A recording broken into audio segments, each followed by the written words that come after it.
my goodness, this is going to be the world's shortest political campaign. Even though he hung out with rappers rapped about him, people liked him, he was very popular on The Apprentice, put an R at the end of your name, all of a sudden the dynamics changed. So I got to tell you, I never thought he was going to run. I don't know that he ran to win. There's a lot of speculation that he ran to enhance his brand and to get his name out there. So supposedly he had a meeting with Rupert Murdoch prior to all this, and he said to Murdoch, you're a brand expert. You've got Fox all over the world, and not Fox, but his properties all over the world. And what can I do to increase my brand and my visibility? And Murdoch told him apparently to try running for president. Wow. And so he thought that was a good idea, and he went for it. And now everything you just said about the things that would come out, and I don't think it's just because he's a Republican per se. I think when you run for public office, your past life is an open book.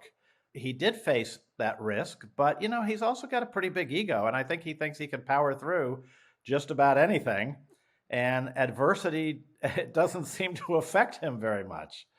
So he went for it. And then I also would say one other thing that I noticed, I don't know if everybody else did, but there were two occasions in the campaign where he looked a little nervous, like he had some second thoughts about it. One was the Indiana primary, and that was the night that he clinched the nomination, basically, where Ted Cruz and John Kasich had to step aside. Right. And if you go back and look at that quote victory speech that night, he looks a little nervous and a little trepidatious. And then again, when he won the election, and I almost wondered, especially during that first year, if this was a job he really wanted, or if this was a job he accidentally got. That we've had presidents in the past that haven't always wanted that particular job. I think back to George W. Bush, who really wanted to be the commissioner of baseball. And I don't think Obama was really contemplating running at the time he did until he spoke to Dick Durbin about it. And Joe Biden didn't really want to run at this moment in time. I think he thought he had his sufficient political career until the events at Charlottesville and some other things, as he said. So we've had three of the last few presidents, 3 or 4, who seem to be sort of reluctant heroes in this whole political history. And I think Trump is one of those as well. Well, Tim, I remember when Trump goes down the escalator to announce he's going to run. I was at home, and I'm watching this. Right. And he made the comment about Mexicans, and they don't send their best, and some of them are rapists, and this, that, and the other. And I went, oh, my goodness. This is going to be the world's shortest political campaign. The next morning, I was in an area of LA called Sunland, which is kind of a working class area. And I went to a restaurant called Chronicles, which is like a Denny's. And I was sitting at the bar, having my basic American breakfast, double bacon, hash brown, and scrambled eggs. And someone walks up to me and says, did you see our guy last night? And I said, our guy? He recognized me, the guy did. And he said, yeah, Donald Trump. He said, what did you think of him? I said, what did you think of him? And the guy said, well, he speaks for me. And he walked away, and he was dressed. He was a painter. He had kind of, the overalls on. And Tim, over the course of the next 45 minutes, about 10 people came up to me. Are you Larry Elder? What are you doing here in Sunland? Did you see Donald Trump last night? And the conversation was similar. What did you think? I said, what did you think?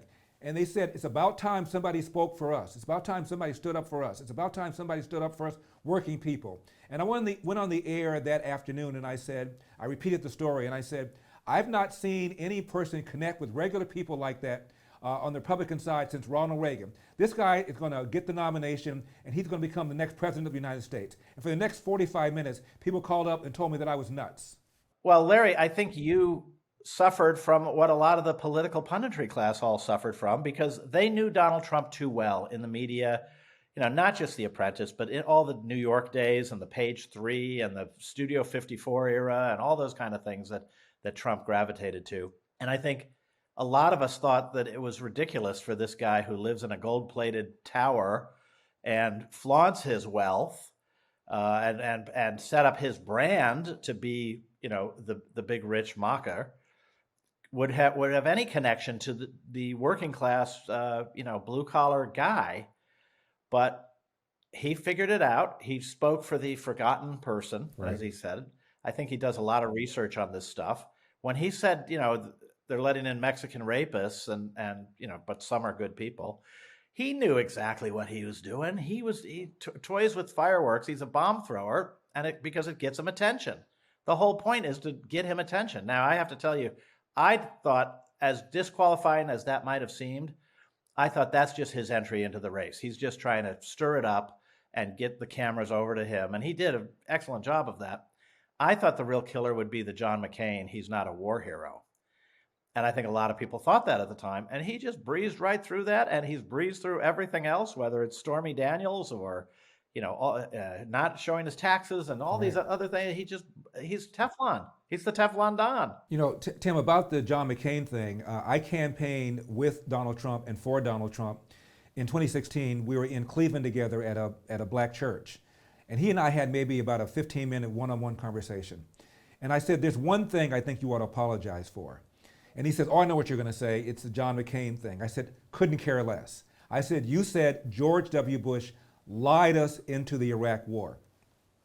However you feel about the war, I said, he did not lie. I spoke with Condoleezza Rice personally. I spoke with Colin Powell personally, publicly and personally, and they both said the intel was wrong. Nobody lied. I said, you're parroting a lie that Ted Kennedy is using. You're parroting a line that Democrats are using against Republicans, because the Iraq war was probably the most recent decision that most hurt the Republican brand, and you're giving ammunition to the opposition.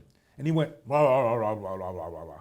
And I've noticed something, Tim, and I'm sure you have too. Yeah. Donald Trump never apologizes. His apology is not saying the same dumb thing twice, and he's never said it again, and I'm going to take credit for that.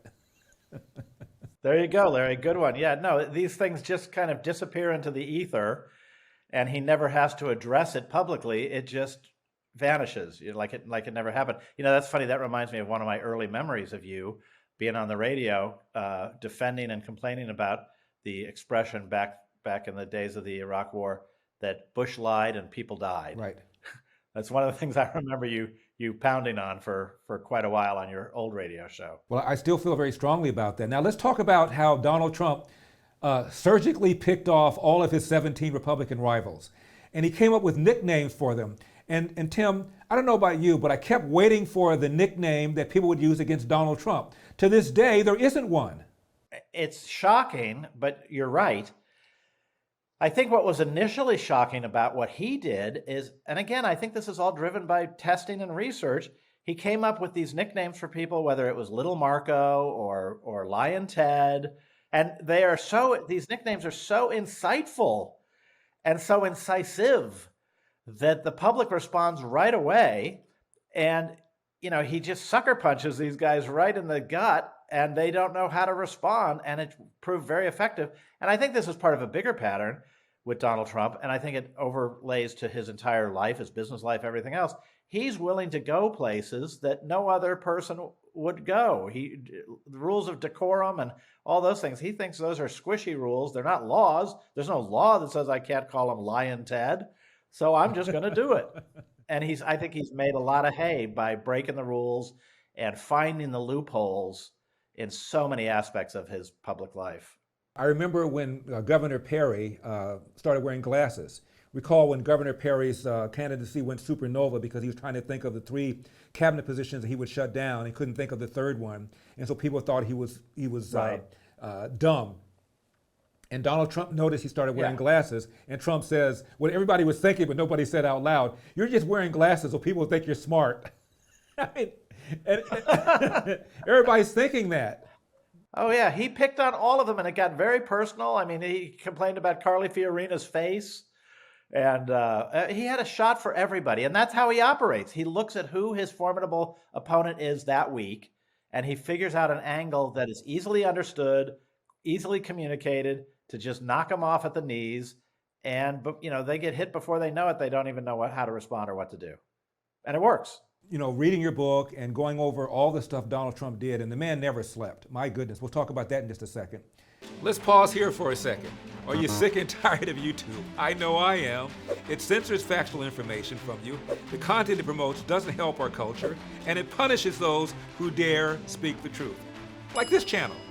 That's why starting today, we'll be posting our content exclusively on Epic TV, a video platform from the Epic Times, where you're guaranteed to get real news, fresh and high quality content, and wholesome movies that are perfect for the whole family.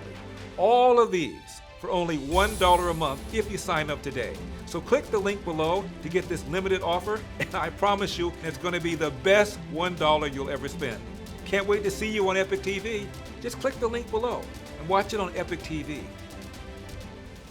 But I was watching a couple of professional golfers on the Golf Channel. I'm not a golfer, but I love the sport. And the host asked these two professional golfers, what makes a good golfer?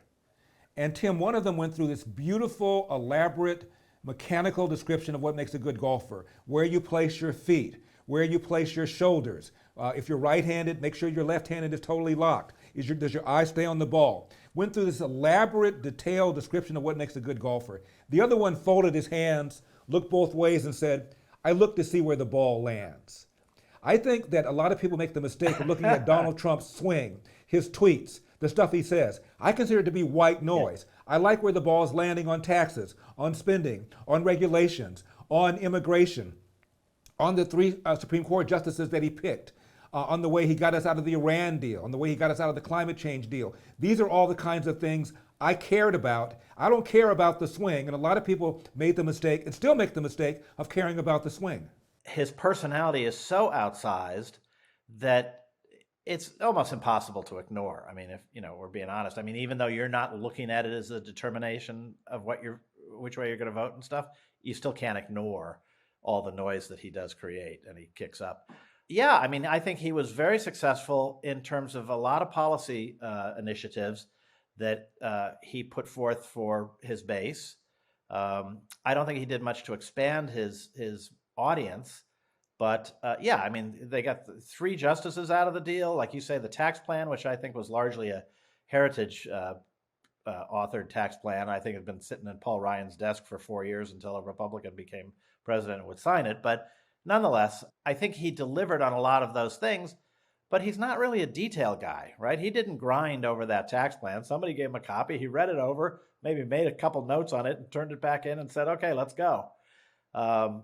He's just not that kind of guy. And in fact, I was dubious as to whether he would want to run again or get back to his real estate ventures and money-making ventures. But I think he just really was so enamored of the power and the attention that he got. He never could get that kind of attention just being a successful real estate developer, even if he was the biggest and most famous developer in New York City or the world.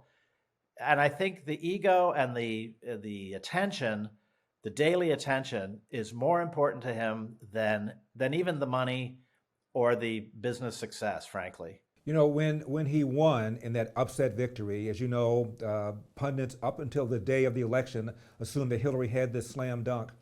I think the next day on my radio show, I said to him, I don't think he's going to get reelected for 3 reasons.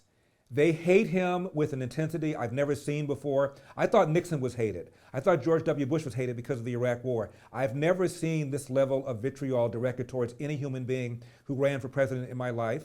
Secondly, assuming Donald Trump's economic policies are sound, and I thought they were, the economy is going to be good. They're going to have plenty of money to spend against him. And third, they're not going to underestimate him. Hillary did not set foot in Wisconsin because she assumed this so-called blue wall was there. And so, in my opinion, they underestimated them. For those 3 reasons, I thought it was going to be very, very difficult for him to be reelected. Well, when you say they underestimated him, I'll tell you one reason for that, and what the polling showed is that Trump was able to get a lot of people out to vote who hadn't voted either in years or ever.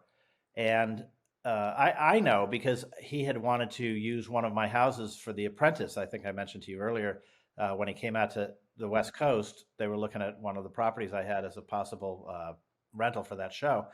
And I think most people, most professional political class media people like that, have way underestimated the value of that television show. I mean, that show was in the upper echelons of the top 5 of TV shows for something like 7 years. And I think TV reaches everywhere. This was the genius of Roger Ailes. He knew the power of television after the Kennedy-Nixon debates and never looked back.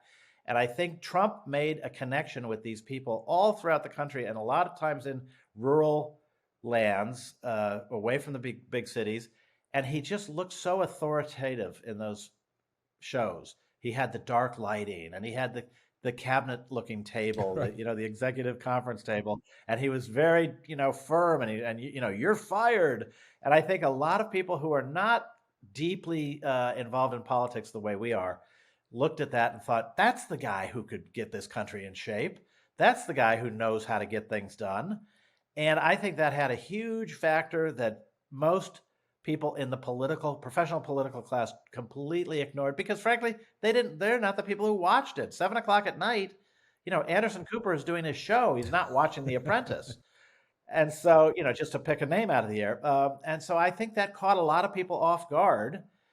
And I think Trump connected with, middle America through the benefit of that show in ways we never understood at the time and ways that accounted for his success in the campaign that, like you say, Hillary didn't go to Wisconsin because she didn't think she needed to, that you Right. thought he would probably never win at some point. And I think a lot of it has to do with that show, and I think that's been widely underestimated.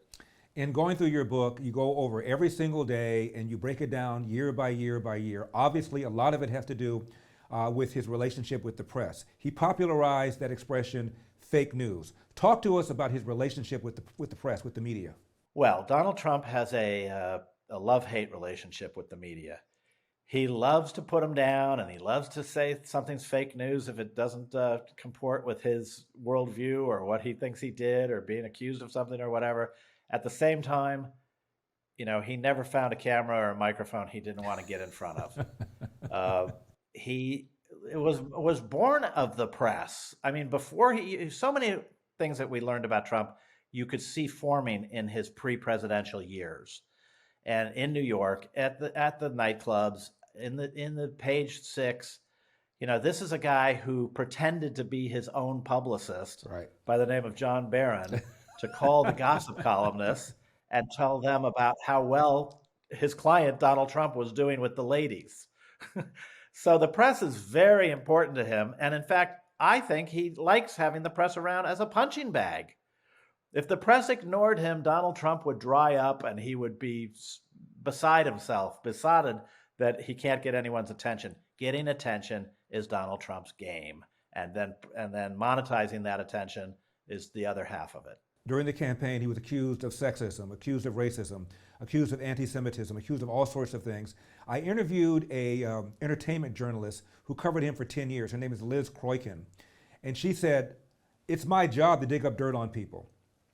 If it were true that Donald Trump was a racist, if it were true that Donald Trump hated women, if it were true that Donald Trump was anti-Semitic, I would have reported it. That's my job.